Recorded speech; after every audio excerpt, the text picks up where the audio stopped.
battle with Hanuman. Hanuman had promised Yayati that he would protect him. At the same time, he did not want to fight against Ram. So he pleaded with Ram, "Lord, I have to keep the promise given by my mother. If you wish to kill Yayati, then you will have to kill me first." Saying so, Hanuman increased his size enormously and stood in front of Ram. Ram was unhappy to see Hanuman's act. "Are you threatening me with your power?" he said. Hanuman was calm. He replied, "Not at all, my master. I am blessed by you. These powers are because of those blessings." Ram started showering arrows at Hanuman, but Hanuman stood undeterred.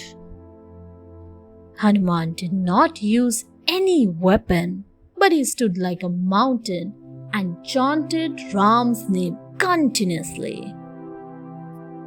The arrows were piercing Hanuman's bare chest, but they disappeared after hitting his chest. Hanuman's devotion and determination touched Ram. He was overwhelmed to see such dedication. Hanuman's pure devotion. The fight between Ram and Hanuman seemed endless, with one wanting to kill Yayati and the other to save him. Meanwhile, Vishwamitra arrived there. Hanuman saw him and said, "Master, your teacher has come." But Ram had already strung the arrow. The arrow hit Hanuman's chest and went inside.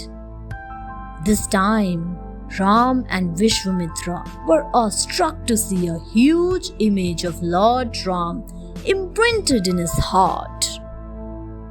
Ram's heart was filled with joy. He ran towards Hanuman and hugged him. He said, "Hanuman, I declare you as the winner of the battle. You have overcome me with your devotion." Hanuman said, "Master, how can I fight against you? There is no winner, no loser."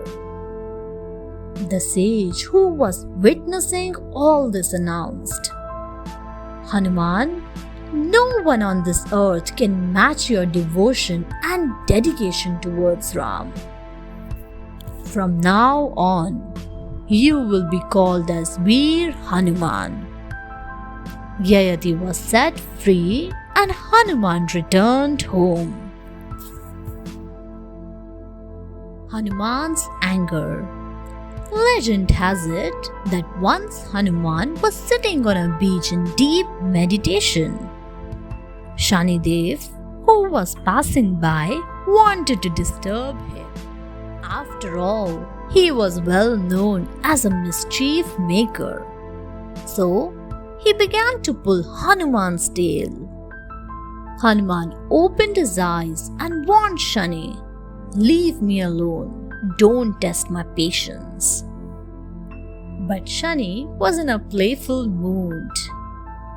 He continued pestering him.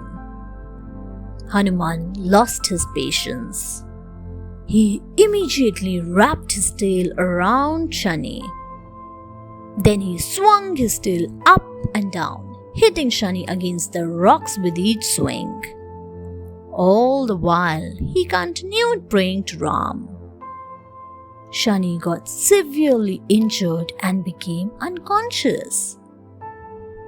By the time Hanuman finished his prayer, Shani regained his consciousness and apologized to Hanuman. He also assured Hanuman that he would never disturb his true devotees. Hanuman forgave him. Shani then applied an oil given by Hanuman on his bruises. His bruises were completely healed. Sita gifts Moti Mahal to Hanuman. Vibhishan became the ruler of Lanka after the battle between Ravan and Ram. After a few days, he visited Ayodhya. Vibhishan brought several gifts for Ram and Sita. He gifted a precious Moti Mahal to Sita. Sita wanted to present the gift to someone very dear to her. Ram instantly understood what Sita was thinking. He assured Sita that she could gift the Moti Mahal to someone deserving. Sita decided to give the Moti Mahal to Hanuman. Hanuman accepted the gift with great humility, but started inspecting the Moti Mahal closely. He rolled each and every gem in the Moti Mahal several times. He started removing the gems one by one from the Moti Mahal.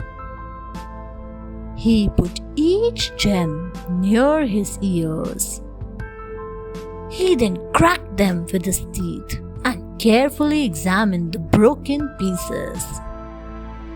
Finally, he threw them aside with disappointment.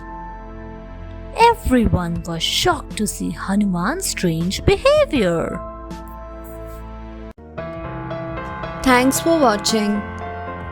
Do like, share, subscribe to Sahil Book House.